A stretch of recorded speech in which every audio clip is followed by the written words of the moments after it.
All right, so you guys sent in a whole bunch of stuff about attracting a romantic interest and like personal growth and even leadership skills. But get this, the really interesting part is that there's like a connection between them all. Okay.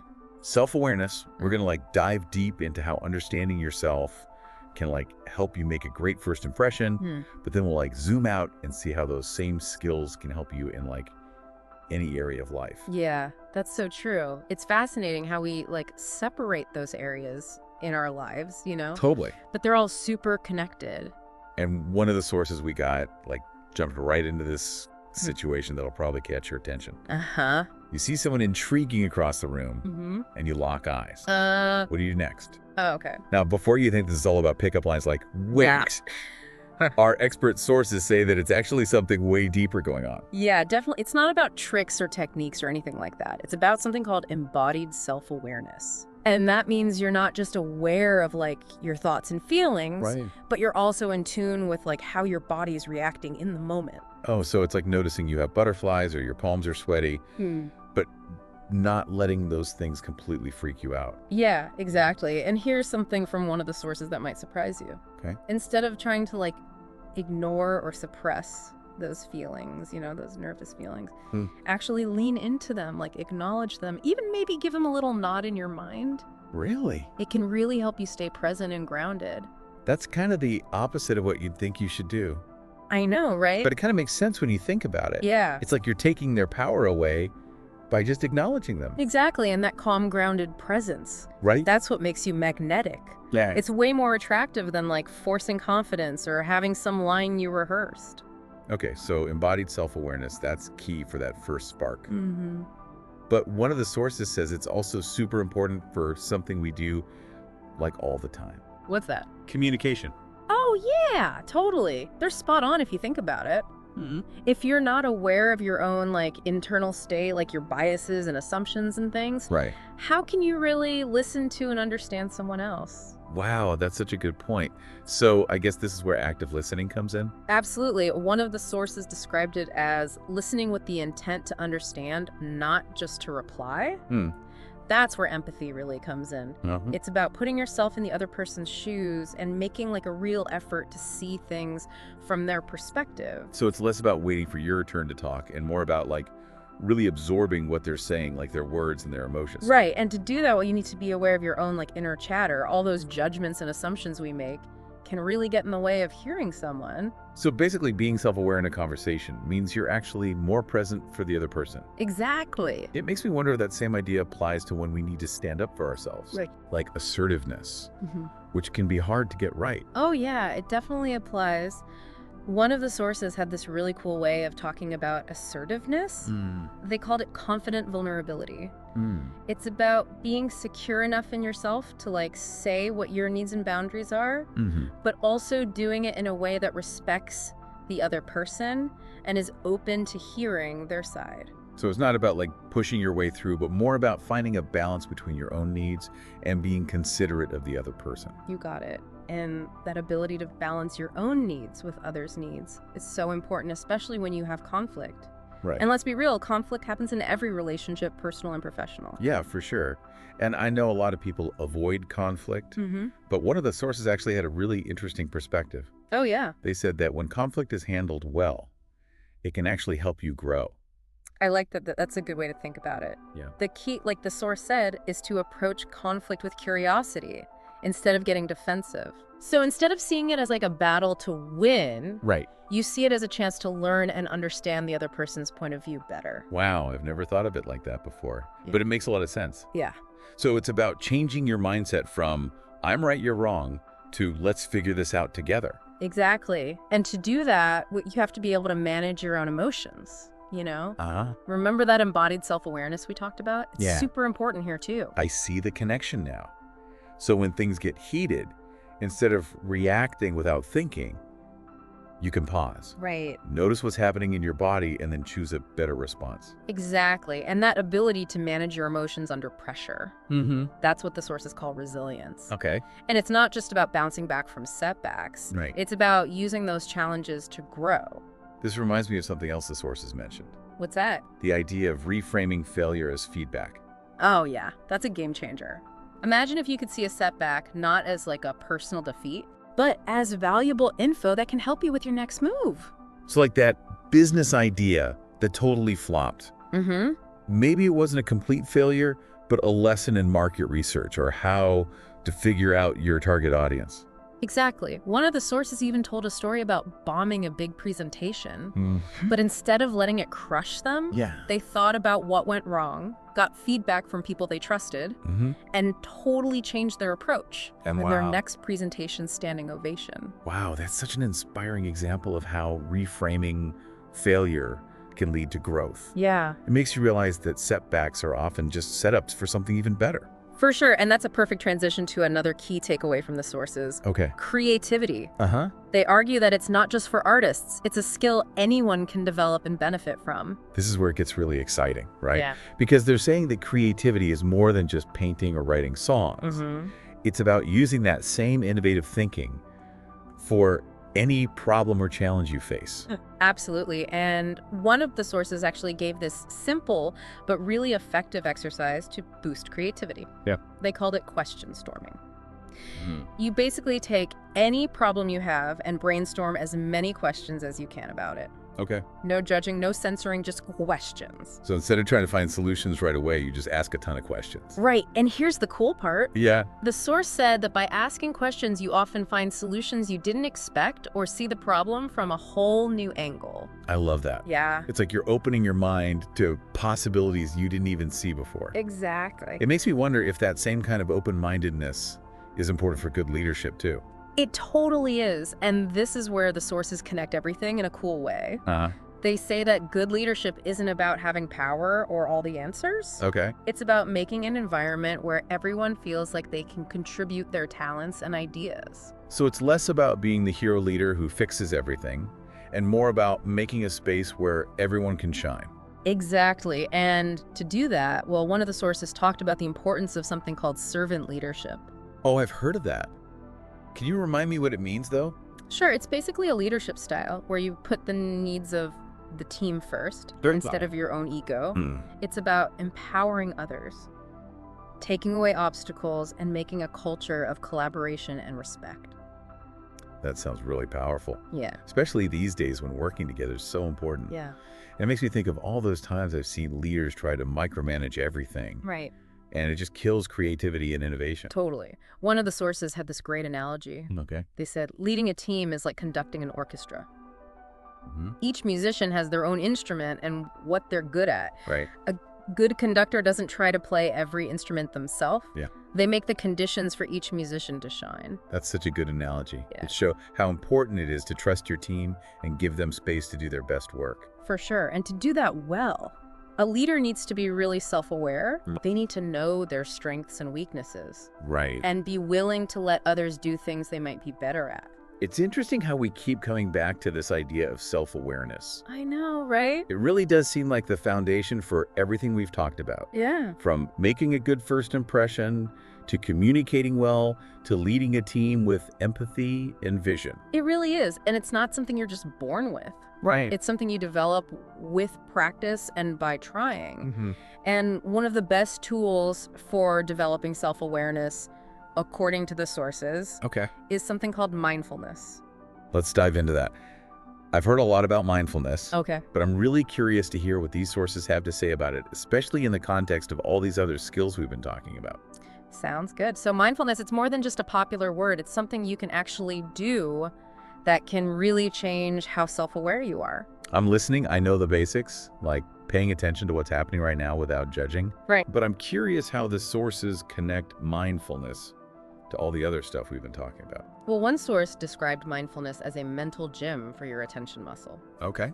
Think about it. In our world today, we're so distracted all the time. Our attention is pulled in so many directions. Right. Mindfulness helps us train our minds to focus, to be present with whatever we're doing. So like building those mental biceps for better focus. Exactly. And that focus is super important for everything from really listening to managing your emotions during a conflict.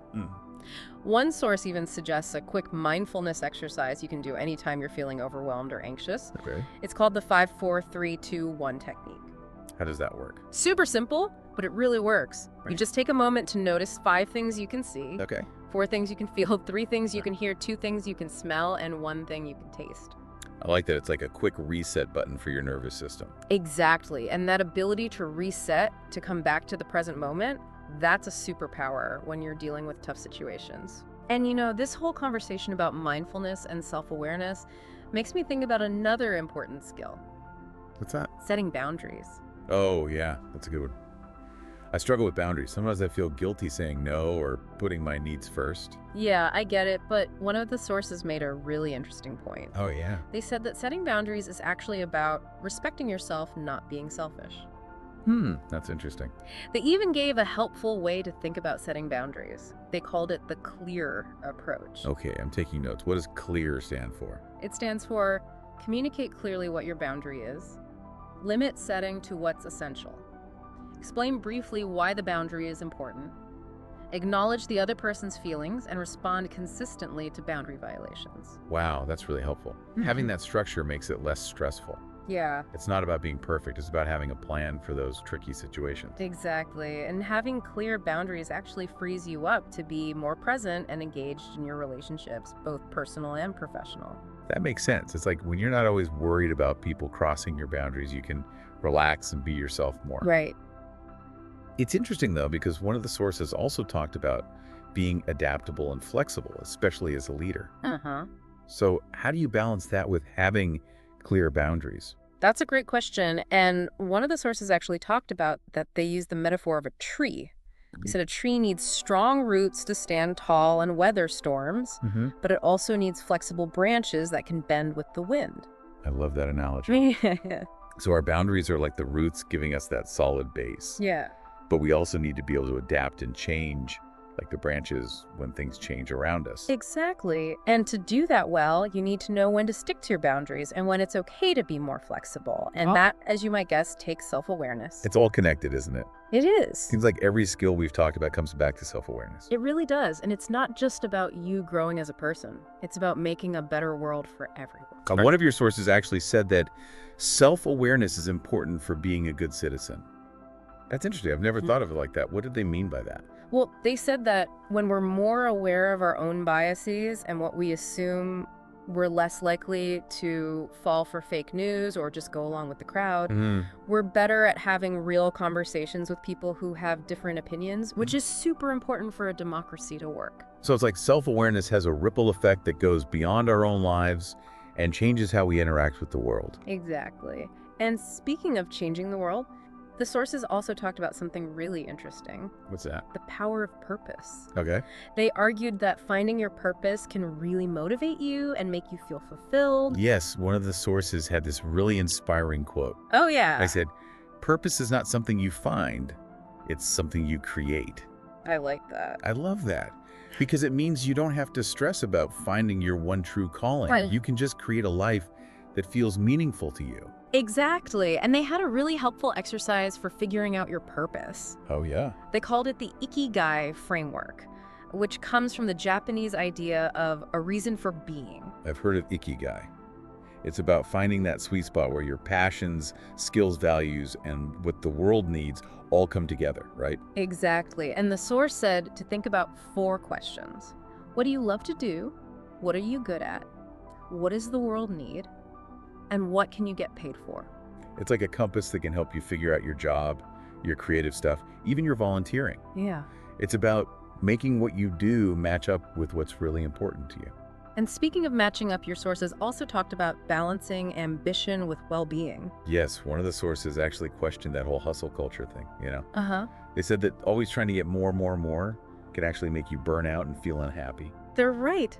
It's like that saying, you can't pour from an empty cup. You have to take care of yourself physically, mentally, and emotionally to really thrive. And one of the sources had this really simple tip for making well-being a priority. Okay, what is it? They called it the 10-minute rule. Okay. They said to take just 10 minutes every day to do something just for you, something you enjoy that makes you feel good. Like what? It could be reading a book, taking a walk, listening to music, meditating, anything that helps you relax and recharge. I love that it's such a small thing, but those 10 minutes can really change how you feel overall. And it goes back to that idea of setting boundaries.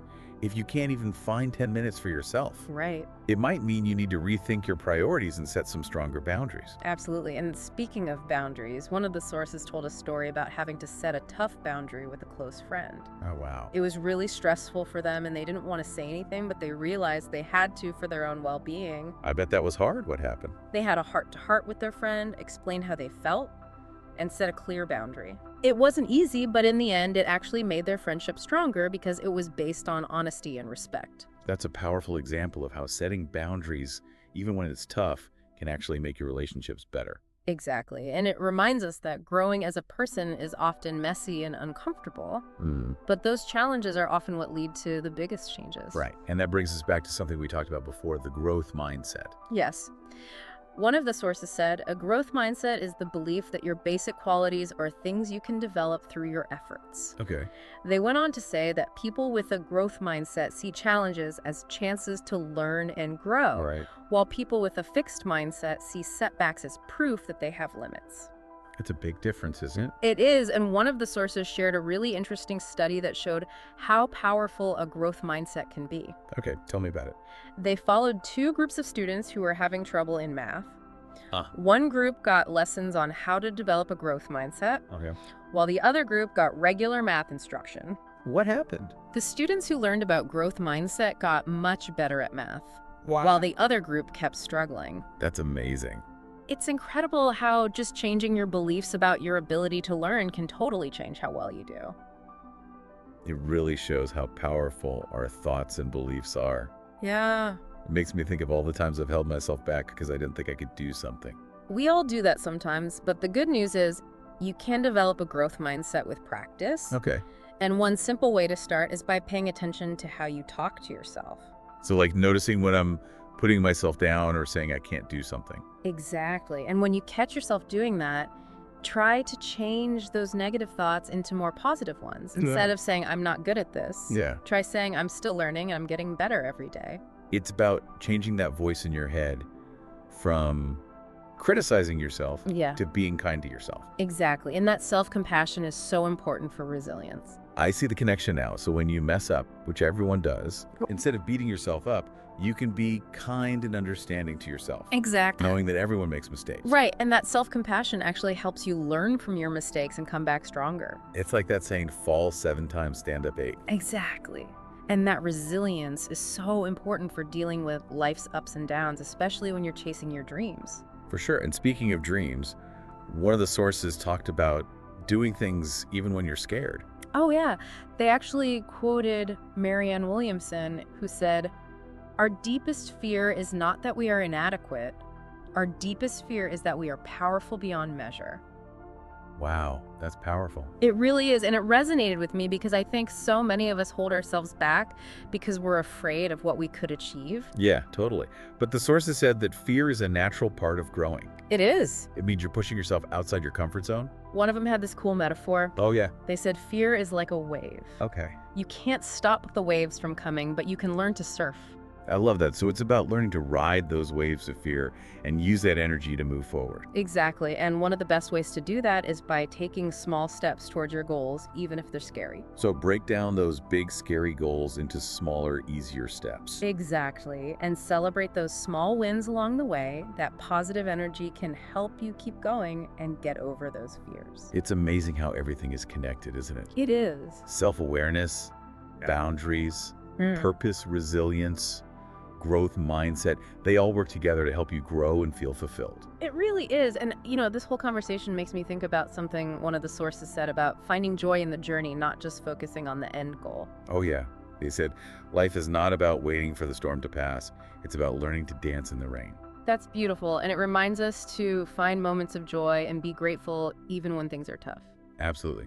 And speaking of tough times, one of the sources talked about having a strong support system to help you through those hard times. Yeah, they said connection is not a luxury, it's a necessity. We're social creatures. We need to feel like we belong and are connected to others to truly thrive. And they even gave some tips for making deeper connections, like really listening, expressing gratitude, and being present with the people you care about.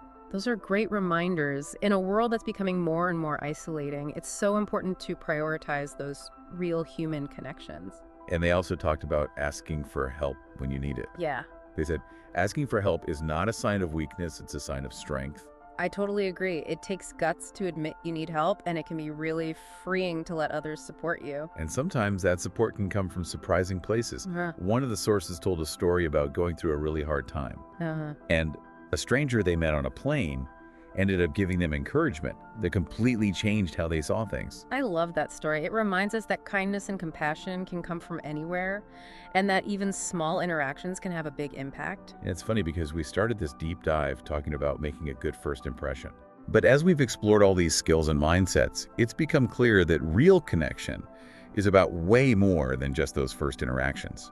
It is. It's about being yourself, listening closely, setting healthy boundaries, and offering support when someone needs it. It's about accepting the messy parts of life and finding joy along the way. And it's about remembering that we're all in this together. We all have something special to offer. Right. And when we connect with each other with empathy and understanding, we can create something truly amazing. Beautifully said. And on that note, I think it's a good place to pause for now. Okay. We'll be back soon to explore even more from your fascinating source material in the last part of this deep dive. You know, as we've been talking about all these ideas, self-awareness, resilience, the growth mindset, Right. I've noticed that they all kind of point back to one big thing. Oh, yeah. What's that? Authenticity. That's a great point. And one of the sources actually said it really well. Oh, yeah? They said, authenticity is the courage to be yourself even when it feels uncomfortable. So true. And in a world that's always telling us to fit in and be like everyone else, it takes a lot of guts to just be yourself and let your true colors shine. It really does. Yeah. And you know, one of the sources had this interesting idea about how self-awareness actually helps you be more authentic. Okay. Yeah. They said, you can't be authentically yourself if you don't know who you are. That makes sense. Right. Like, how can you show your true self if you haven't taken the time to figure out what your values are, your passions, your strengths and weaknesses? Exactly. And that's where all those practices we talked about come in. Like what? Mindfulness journaling, getting feedback from people you trust. Right. They help you peel back those layers and get to the heart of who you are. It's like this constant journey of figuring yourself out. It is. Oh. And one of your sources actually used this really powerful analogy. Okay, I like analogy. They said, life is like a sculpture. Uh-huh. We start with a block of marble. And through our experiences, our choices, and how we think about ourselves, we slowly chip away at the extra stone to reveal the masterpiece inside. Wow. I love that. It's like a reminder that we're all works in progress. Yeah. And this journey of becoming our true selves is an adventure that lasts a lifetime. And you know, one of the things that often gets in the way of being authentic is fear. Oh, yeah, for sure. Fear of what people think, fear of being rejected, fear of messing up. It can be so scary that it stops you from doing anything. It can. Yeah. But one of the sources actually had a different way to think about fear. How? They said fear is a compass pointing you towards growth. That's interesting. Instead of running away from fear, we can use it as a guide, Right. a sign that we're on the right path, pushing ourselves to do things we've never done before. So when we feel that fear, it might actually mean we're about to do something amazing, something that's really true to who we are. Exactly.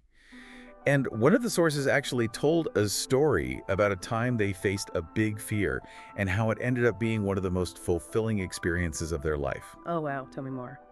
Okay, so they had always wanted to be a public speaker, but they were terrified of getting up in front of people. But one day they got a chance to give a presentation on something they were really passionate about, Yeah. and they decided to face their fear head on.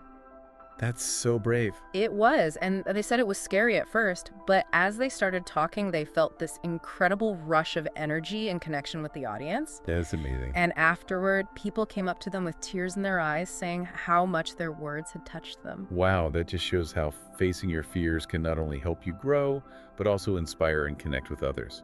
And you know, it's interesting because one of the sources connected authenticity with leadership. Oh, really? They said, authentic leaders inspire trust and loyalty because they're not afraid to be vulnerable and show who they really are. That makes sense. I think we've all met those leaders who try to act perfect and untouchable, and it just feels fake and kind of off-putting. Exactly. And one of the sources actually shared a study that found that employees are more engaged and productive when they feel like their leaders are genuine and easy to talk to. So it's not about being perfect, it's about being real. Exactly. And one of the sources gave a simple but powerful tip for being more authentic as a leader. Okay, what's the tip? They said, start by asking yourself, What do I need to let go of to be more myself? That's a good question. It could be a belief that's holding you back, a fear of what others will think, or even just a habit of trying to make everyone happy. And as you let go of those things that are holding you back, you make space for your true self to come out. Exactly. And I bet that positive effect spreads beyond just work. I think so too. One of the sources actually made a really strong case for being authentic in every part of your life. They said, when we're living in a way that's true to ourselves, we give off a certain energy that attracts the right people and opportunities. It's like we become magnets for the things that are meant for us. Exactly. And one of the sources used this beautiful metaphor. Okay, let's hear it. They said, imagine life is a grand symphony. Each of us has our own unique instrument to play. When we're trying to be someone we're not, it's like playing the wrong instrument. But when we embrace our authenticity, we find our true voice and we create a melody that blends perfectly with the whole orchestra. That's so beautiful. Yeah. It reminds us that being authentic isn't just about us. It's about sharing our unique gifts with the world. It is. And you know, as we wrap up this deep dive, I'm struck by how all these things we've talked about, self-awareness, resilience, purpose, authenticity, they're all about living a life that's more mindful and intentional. Totally. And that intentionality, that commitment to growing and learning about ourselves is what helps us create a life that feels truly meaningful and fulfilling. Beautifully said. And on that note, I think it's time to wrap up this deep dive. Well, this has been an incredible journey. It has. Thank you so much for joining us. We hope you've learned something valuable and are feeling inspired to keep exploring who you are and how to live authentically. Yeah. Remember, it's a journey that never ends. There's always more to learn and discover. But the most important thing is to keep showing up, keep growing, and keep striving to be the best version of yourself. Couldn't agree more. Thanks for listening, everyone.